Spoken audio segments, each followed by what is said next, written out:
The pre-dawn stillness of Willow Creek Estates didn't just break, it was annihilated. A concussive fist slammed into Alistair Finch, stealing his breath, a brutal impact that vibrated through the very marrow of his bones. The windows of his study didn't just rattle, they bucked in their frames, a violent, shuddering protest. On his desk, his coffee cup leaped a startled thing, disgorging its scalding contents across a stack of meticulously organized intelligence briefings, the dark liquid instantly staining the classified pages. His head snapped up, every nerve, every instinct meticulously honed by years of confronting the insidious shadowy tendrils of human extremism, screamed a single unambiguous word: explosion. His heart hammered against his ribs, a frantic drum against the sudden roaring silence that followed the initial blast. Through the grand window, beyond the dew-laden perfection of his own prized roses, a column of obscene, greasy black smoke clawed its way into the pale, innocent canvas of the morning sky. It originated from the direction of the new community therapy center, Harmony Haven. The sound, a deafening, guttural roar, was still echoing, a monstrous beast fading into the distance, only to be swiftly replaced by the panicked, distant baying of dogs and the first faint, mournful wail of approaching sirens. Alistair was moving before the last tremor had even subsided, his body reacting with an ingrained, almost chilling alacrity. His mind, a cold analytical engine, was already slicing through the shock processing trajectories, estimating blast patterns, recognizing the sickeningly familiar signature of an improvised explosive device. Harmony Haven, a place built as a sanctuary, a beacon of hope for disabled children, attacked. The central horrifying question burned through the icy calm of his professional demeanor, searing his thoughts. Who could perpetrate such an atrocity, such a barbaric act, in the very heart of this manicured, affluent suburbia? And why, dear God, why target the most vulnerable, the most innocent among them? A raw, unfamiliar fury began to smolder beneath his practiced composure, a deeply personal affront. This wasn't a distant war zone. This was his neighborhood. Alistair Finch, Chief of the state's Joint Anti-Terrorism Task Force, lived a life necessarily shrouded in layers of secrecy, a world of veils and shadows. His days were a labyrinth of classified intelligence, of threat assessments that painted grim pictures of potential futures, of covert operations designed to excise dangers before they could bloom. He carried the constant wearing pressure of protecting an unsuspecting populace from enemies they would never see, from threats they could scarcely imagine. His decision to purchase a home in Willow Creek, a sprawling affluent enclave renowned for its stringent, almost militant homeowners association and its idyllic, if somewhat sterile atmosphere, had been a significant concession. It was for Amelia, his wife, who craved a semblance of normalcy, a shield of perceived safety, where they could raise their young daughter Lily, away from the grim realities of his work. Alistair had harbored deep reservations about the oppressive conformity, the often stifling homogeneity of such communities, but the potent illusion of security had been a compelling argument Amelia had wielded effectively. Harmony Haven was a recent, vibrant addition to the periphery of Willow Creek. The brightly painted welcoming building, a former community hall lovingly converted, sat just outside the main HOA boundary, but served many families residing within its meticulously kept borders. It offered specialized therapies, vital support for children navigating a spectrum of physical and developmental disabilities. Its colorful murals depicting scenes of joy and imaginative flight, and the happy, uninhibited sounds that sometimes drifted from its playground, were to most observers a testament to hope, to resilience, to the enduring strength of the human spirit. To a vocal, influential, and disturbingly powerful minority within the Willow Creek HOA, however, a faction spearheaded by the formidable Ms. Deirdre Evans, it was anathema. Deirdre, a woman whose considerable wealth was matched only by her iron will, and a glacial, unwavering disdain for anything that dared to deviate from her narrowly defined, impeccably curated aesthetic sensibilities, had made her profound displeasure known from the very moment the center's refurbishment began. Alistair had personally witnessed her performance at the last HOA meeting, a chilling exhibition of vitriol artfully disguised in cultured tones, a masterpiece of polite malice. The inciting conflict had been stark, ugly, and deeply unsettling.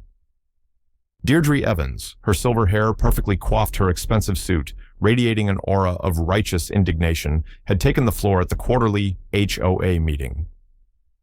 Esteemed members of the board, fellow residents, she had begun, her voice as smooth as polished silk, but intricately laced with a subtle corrosive venom.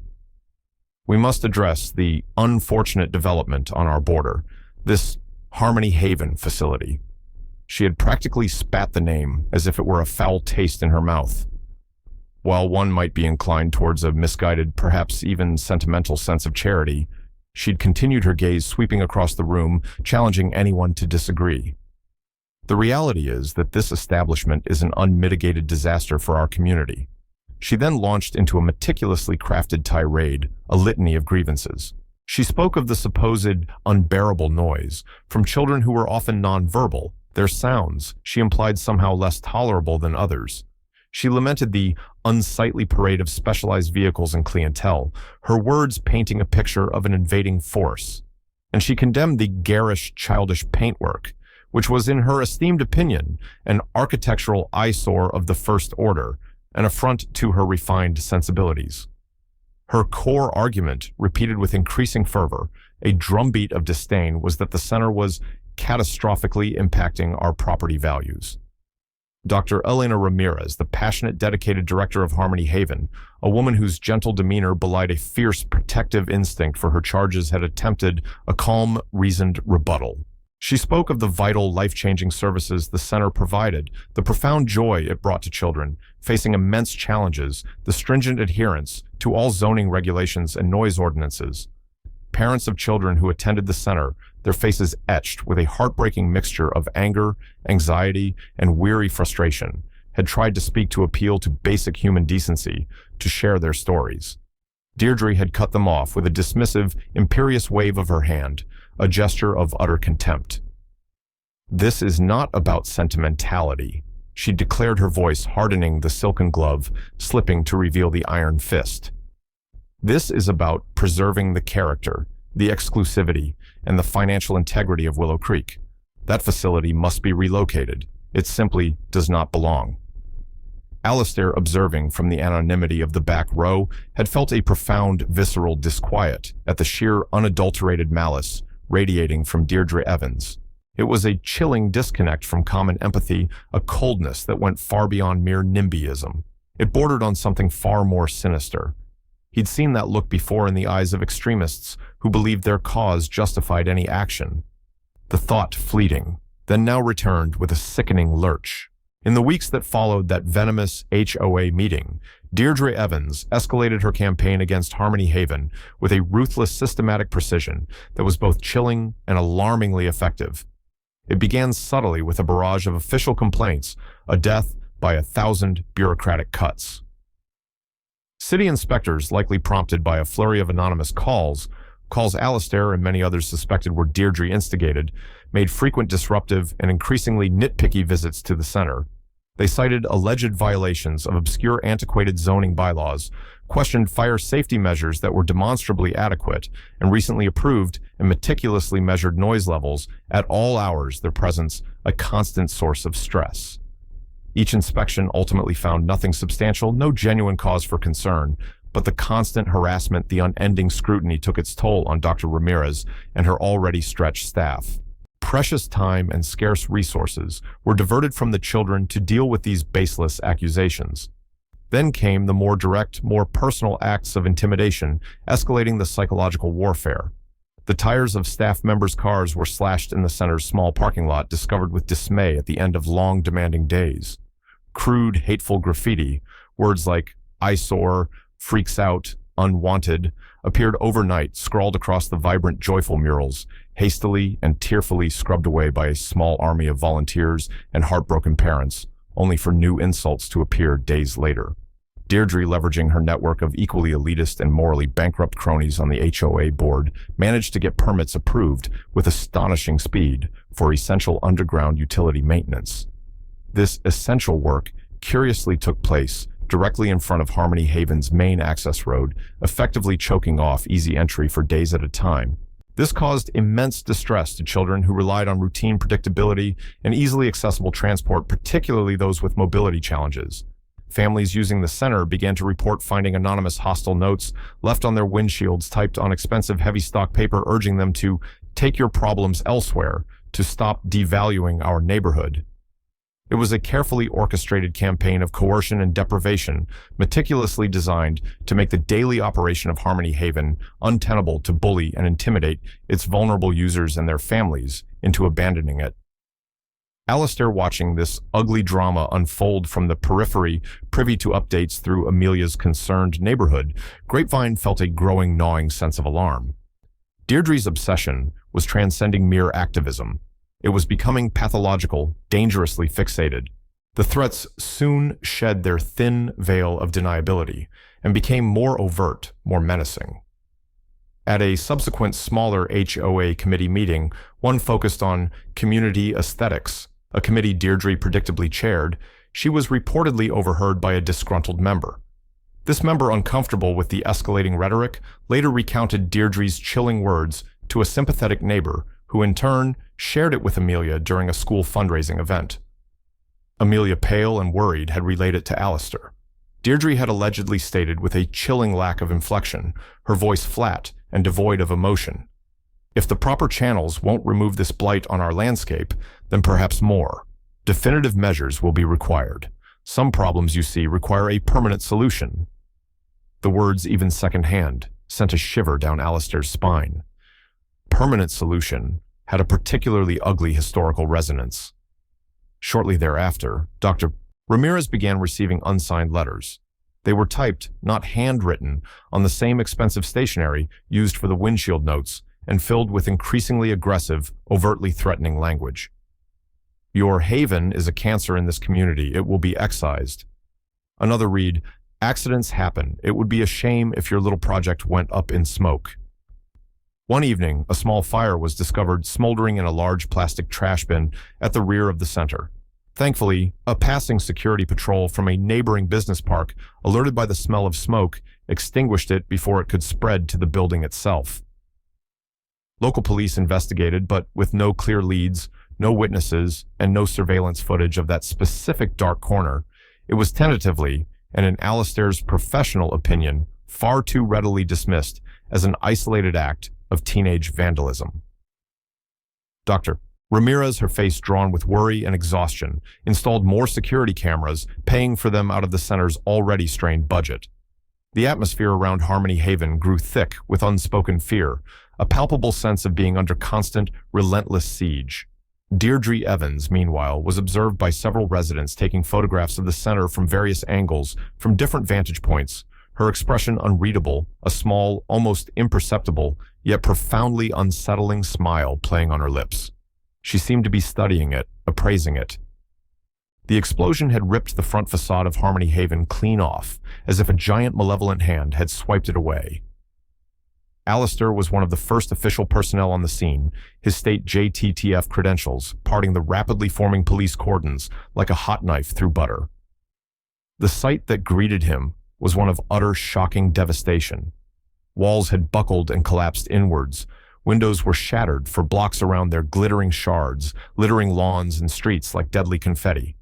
A gaping, blackened maw yawned where the cheerful, brightly colored entrance, with its welcoming mural of smiling animals, had once stood. The air was thick, almost unbreathable, saturated with the acrid, choking stench of burnt chemicals, pulverized concrete, and something else. Something sharp, metallic, and distinctively familiar to his highly trained nose. The unmistakable residue of a high explosive compound. This was no accidental gas leak. This was no faulty wiring in an old building. This was a bomb, a powerful one.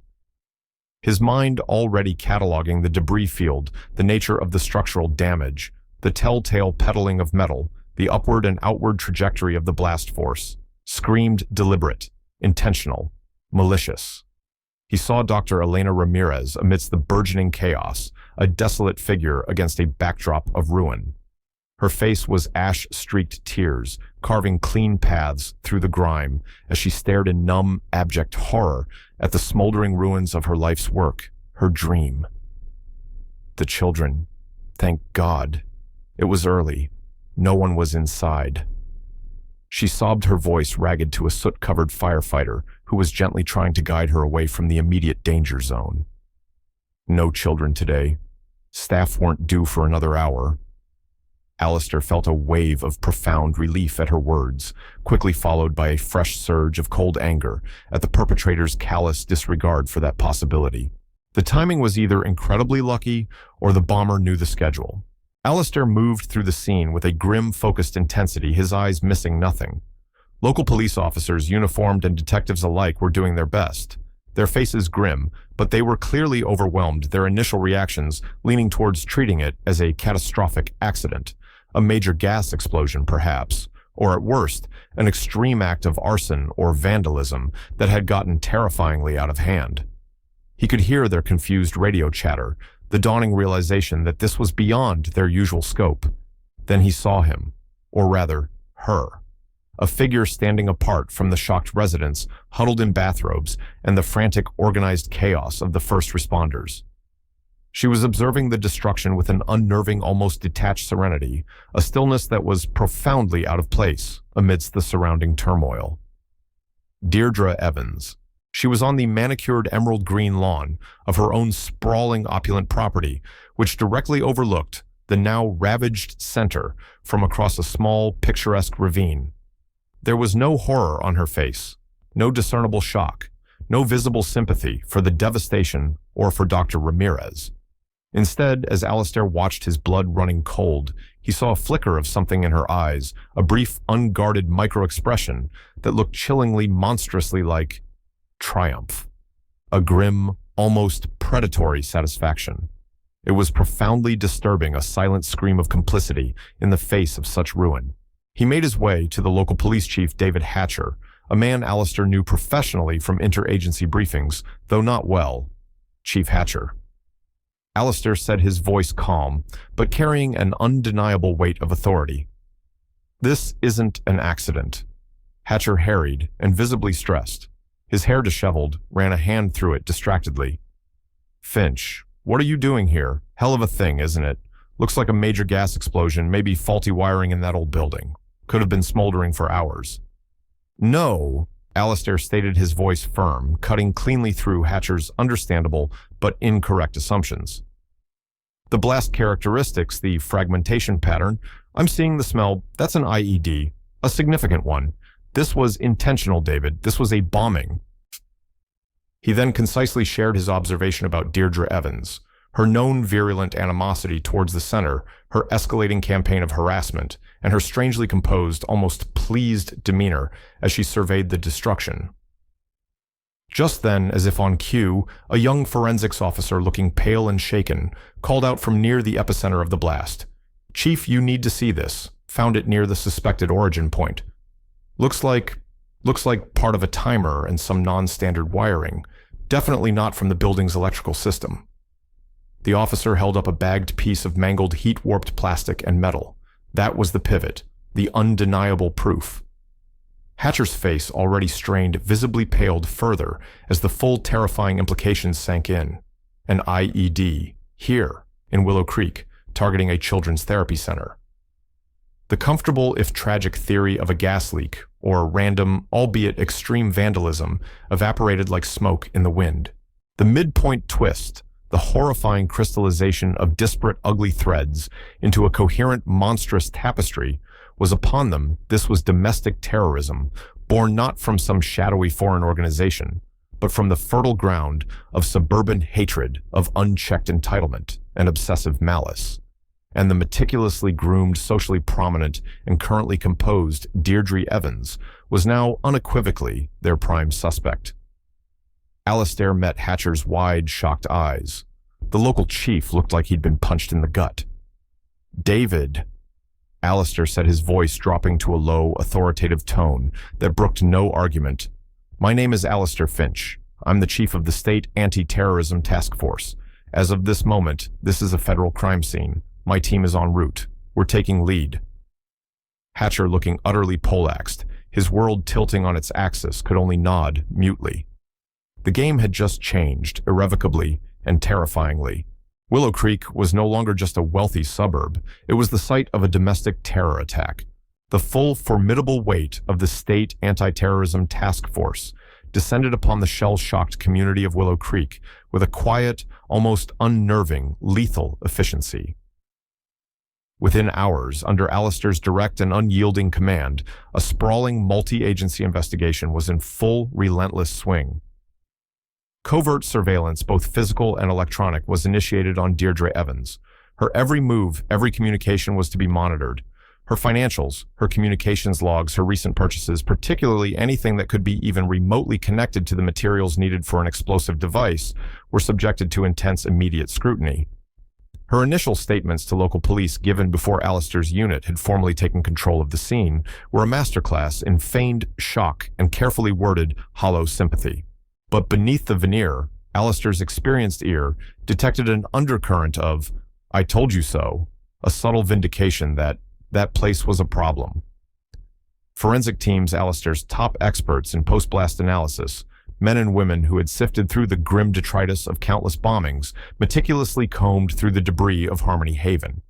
They quickly identified the primary explosive compound, a potent, commercially available fertilizer ammonium nitrate illegally modified and combined with a fuel oil, a classic anarchist's cocktail and ANFO bomb, but one requiring a certain level of knowledge, patience, and careful handling to construct and detonate effectively.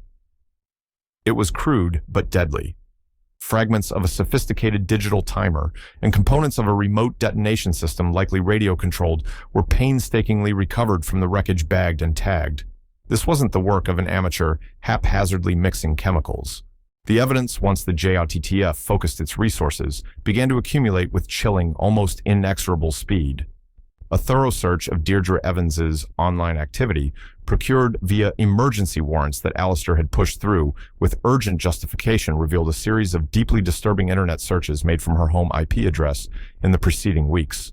Queries like, how to demolish a small building frame, purchase ammonium nitrate fertilizer without suspicion, effects of ANFO explosions on structures, and remote detonation circuits for hobbyists. Financial records subpoenaed and analyzed with forensic accounting precision showed several unusual large cash withdrawals in the months leading up to the bombing. More damningly, they revealed the purchase of several large bags of high nitrogen fertilizer from a distant, out-of-the-way agricultural supplier, a type of fertilizer not commonly used for delicate residential gardens like hers, as well as various electronic components, including specific microcontrollers and radio transmitters that matched the fragments found at the bomb site. These were purchased online, shipped to a private mail drop. A neighbor's security camera, one that covered a portion of the street leading away from Harmony Haven and had been initially overlooked by local police focusing on the immediate vicinity, captured a vehicle.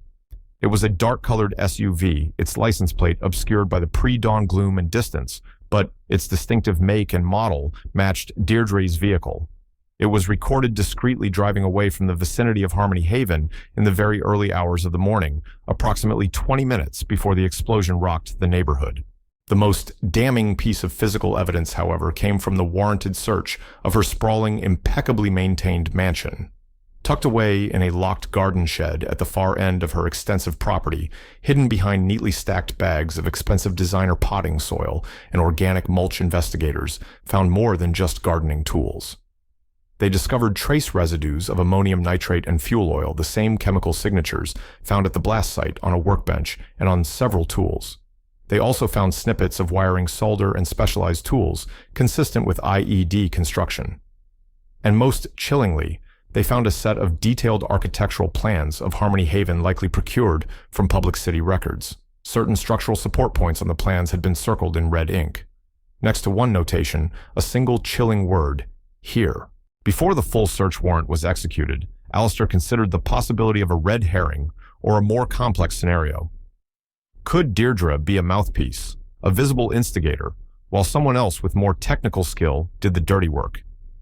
His team had briefly explored a disgruntled former contractor who had worked on the Harmony Haven renovation and had a minor dispute over payment with Dr. Ramirez. They also looked into a loose-knit group of local youths known for minor vandalism and some antisocial rhetoric online, one of whom had posted about blowing things up in a generic juvenile way. But these leads quickly fizzled. The contractor had an ironclad alibi. The youths lacked the sophistication, resources, and genuine malice for an attack of this magnitude. All roads, all evidence kept leading back with increasing certainty to Deirdre Evans. The sheer depth of her personal animosity, her permanent solution comment, her meticulous planning, it all painted a picture of a singular obsessive vendetta. Alistair wrestled with it. Could this well-dressed, socially prominent woman, a pillar of the community, truly be capable of such a monstrous act single-handedly? His gut, honed by years of dealing with fanatics, told him yes. Extremism wore many faces, and the face of privileged, entitled rage could be just as dangerous as any other. The crucial link wasn't just about property values, he suspected. There had to be something more, something deeply personal that had festered into this violent obsession. During the surveillance, a junior analyst flagged something Deirdre had said during a seemingly innocuous phone call to a distant cousin, a call made days before the bombing. She had spoken with uncharacteristic emotion about a childhood memory, a beloved younger sibling who had suffered from a severe developmental disability, someone who had been, in Deirdre's words, a terrible burden and a source of shame to her parents, eventually institutionalized and forgotten. The analyst wondered if Harmony Haven, with its visible celebration of children with disabilities, had triggered something deeply buried and pathologically twisted in Deirdre's psyche. Alistair felt a cold knot form in his stomach. It wasn't just about property values. It was about an old, unhealed wound, a lifetime of repressed resentment, and a warped sense of order now projected onto Harmony Haven with deadly force. She wasn't just trying to protect her investment. She was trying to erase a painful mirror. The climax arrived not with another deafening explosion, but with the quiet, decisive click of steel handcuffs. Deirdre Evans was attending a hastily convened emergency HOA meeting, called by the terrified and bewildered board to discuss the tragic incident and the urgent security implications for Willow Creek. She was with an almost surreal composure actually on the dais, coolly offering her meticulously rehearsed condolences to the unfortunate victims of the accident. She was even in the midst of suggesting the formation of a new security subcommittee, which she of course would be willing to chair, and proposing increased private security patrols, which Alistair had no doubt she would have a hand in selecting and directing. It was at that precise moment that Alistair Finch entered the community clubhouse. He was not alone. Flanked by a team of grim-faced, heavily armed federal agents, their presence instantly sucked the air out of the room. The nervous, anxious chatter among the assembled residents died instantly, replaced by a stunned, breathless silence. All eyes, wide with a mixture of fear and morbid curiosity, turned towards the imposing figures at the entrance. Ms. Deirdre Evans. Alistair's voice was calm, devoid of any discernible emotion, yet it resonated through the stunned silence of the clubhouse with an absolute chilling authority that pinned everyone in place. You are under arrest for the bombing of the Harmony Haven Therapy Center, for acts of domestic terrorism conspiracy to use a weapon of mass destruction, and multiple other federal and state charges. Deirdre's perfectly made-up face, moments before a mask of serene concern, contorted. First it was a flicker of pure, unadulterated disbelief, then almost immediately it twisted into a mask of sputtering, incandescent rage. "This is preposterous," she shrieked, her voice, usually so cultured and controlled, now shrill and cracking. "An outrage. Do you have any idea who I am? I am a pillar of this community, I am." Deirdre Evans, how dare you? How dare you accuse me of such a monstrous, unthinkable thing? Several residents gasped. A few looked on in dawning horror, pieces of her past behavior clicking into a terrible new alignment. "The evidence suggests otherwise, Miss Evans," Alistair replied evenly, his gaze unwavering as his agents moved smoothly professionally to secure her. One agent took her arm. She tried to snatch it away. "Don't you touch me, I will sue, I will destroy you all." There was a brief, undignified struggle. Her expensive silk blouse ripped, her composure finally irrevocably shattered. The sight of the HOA's grande dame, the self-appointed queen of Willow Creek, the arbiter of taste and decorum, being physically restrained, her face a mask of fury, then handcuffed and led away by stone-faced anti-terrorism officers, sent shockwaves of disbelief and dawning, sickening horror through the assembled residents. Her shrieks of indignation, her threats of lawsuits, her desperate appeals to her friends on the board, echoed through the suddenly silent clubhouse as she was firmly escorted out. Her meticulously constructed world of privilege, power, and perceived untouchability was visibly crumbling into dust around her. The interrogation of Deirdre Evans, conducted in the sterile, windowless confines of a federal interview room, was a chilling exercise in observing profound narcissistic sociopathy layered with a terrifyingly warped sense of righteousness. Initially, she maintained her incandescent outrage, denying everything with vehement theatrical indignation. She attempted to intimidate the seasoned federal interrogators, including Alistair, for a portion with repeated references to her social standing, her wealth, her powerful connections, and volleys of legal threats. "My lawyers will have your badges for this." She spat, her eyes blazing. "You are making a catastrophic mistake." But as the mountain of irrefutable evidence was laid before her piece by damning piece, the online search histories, the financial records detailing the purchase of fertilizer and electronic components, the surveillance footage of her vehicle, the forensic traces from her shed, the annotated plans of Harmony Haven, even the whispers of her childhood trauma and her permanent solution comment. Her composure began to crack. It didn't shatter into remorse or fear or even simple denial. Instead, it morphed into a different, more chilling kind of arrogance, a defiant justification. She began to rationalize, to explain, her voice regaining some of its former icy control, now laced with a zealot's fervor. Harmony Haven, she claimed, her eyes glittering with a disturbing light, was a cancer, an eyesore, a blight that was destroying the very fabric of our exclusive community.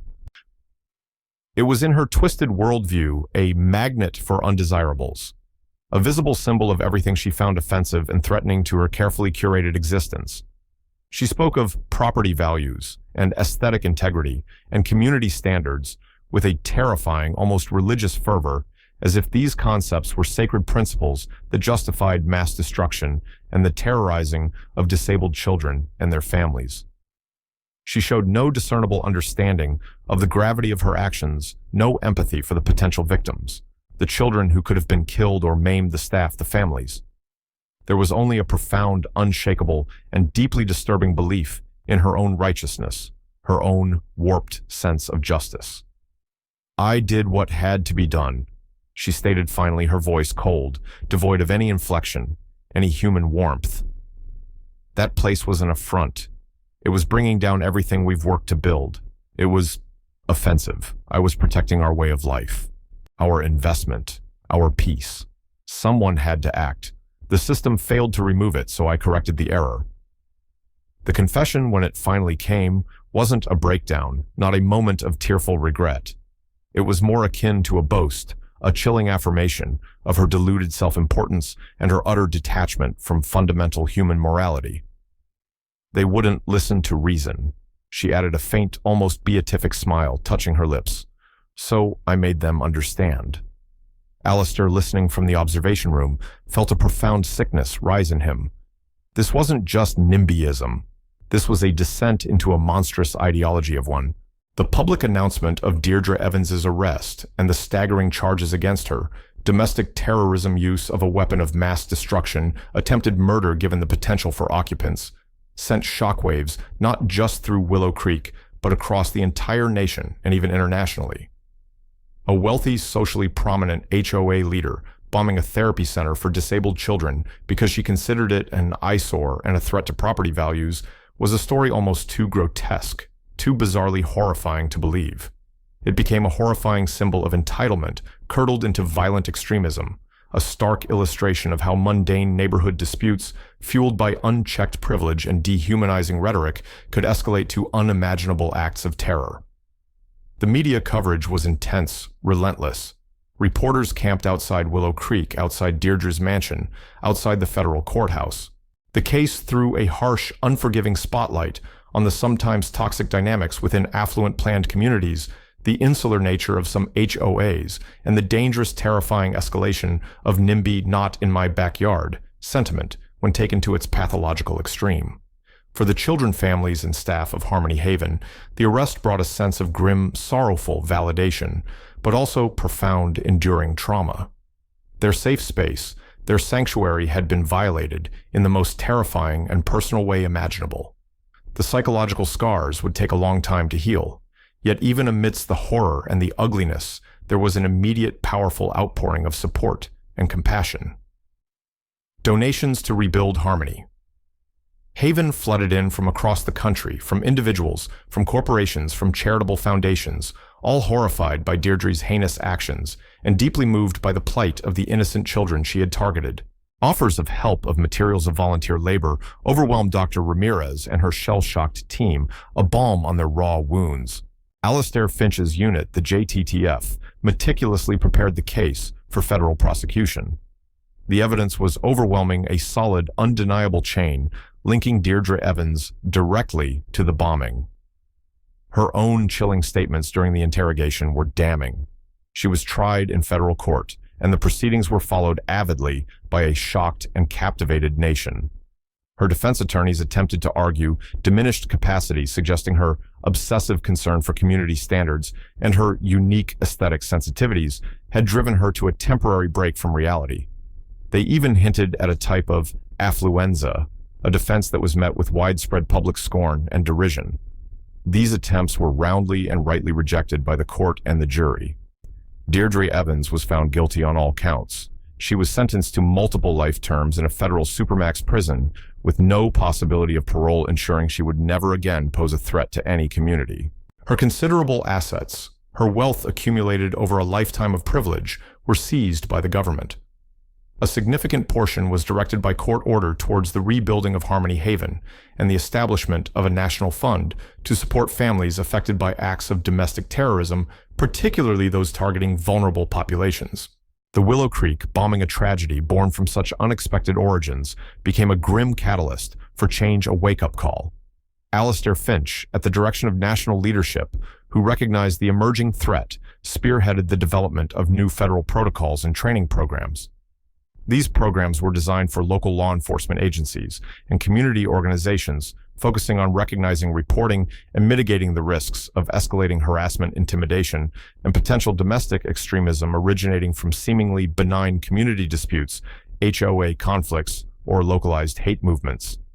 The term HOA terrorism, while not an official legal designation, entered the public lexicon, a chilling shorthand for the terrifying potential of unchecked entitlement, dehumanizing rhetoric, and the dangerous belief that one's personal preferences or financial interests could ever justify violence. Harmony Haven was rebuilt. It rose from its ashes, not just restored, but stronger, more secure, and even more beautiful than before. Its new design incorporated enhanced safety features, but also more vibrant colors, more joyful art, more spaces designed to nurture and heal. It stood as a defiant, vibrant symbol of resilience against hatred, a testament to the enduring power of community and compassion. The Willow Creek HOA was fundamentally restructured, its existing leadership tainted by their association with Deirdre Evans, or their passive complicity in her campaign of harassment, resigned or were voted out. New leaders, individuals committed to inclusivity, empathy, and genuine community well-being, stepped forward. The residents of Willow Creek, profoundly shaken by the revelation of the monster who had lived in their midst, a woman many had admired or feared, engaged in difficult soul-searching, but ultimately necessary conversations about tolerance, empathy, and the profound dangers of allowing aesthetic obsessions or financial anxieties to eclipse basic human decency and respect for others. Alastair Finch returned to his demanding, often thankless role, the specter of Deirdre Evans, a chilling permanent fixture in his professional memory. She was a stark reminder that the seeds of terror, of violent extremism, could germinate in the most unexpected, most mundane of soil, even in the meticulously manicured lawns of affluent suburbia.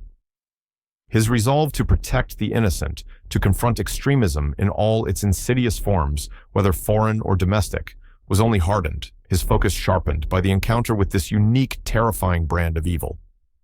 Sometimes, driving through Willow Creek on his way home to Amelia and Lily, he would deliberately pass by the new Harmony Haven. He would see the bright lights, the colorful murals, and sometimes, if the wind was right, he would hear the distant, joyful sounds of children laughing, playing, learning. A beacon of hope, a melody of resilience against the darkness they had collectively faced and overcome. Lily had asked him once, with the innocent curiosity of a child, why the Flower Lady's house, as she'd called Deirdre's property due to its elaborate gardens, was now empty and dark. He had hugged her close, the warmth of her small body a vital anchor. Sometimes, Lily Dewey, he'd said, choosing his words carefully, people make very bad choices because they forget to be kind. And when that happens, people like Daddy have to make sure they can't hurt anyone anymore. The silence of that pre-dawn morning, once so brutally shattered by violence, was now slowly, painstakingly being filled with the sounds of recovery, of healing. It was the sound of a community and perhaps a nation learning the painful, vital lesson that the fight against terror began not just in distant, troubled lands, but sometimes, chillingly, shockingly, in their own backyards. The lingering impact was one of pervasive, necessary vigilance, but also crucially of a defiant, enduring hope, a belief in the fundamental goodness that could and must ultimately triumph over the darkness.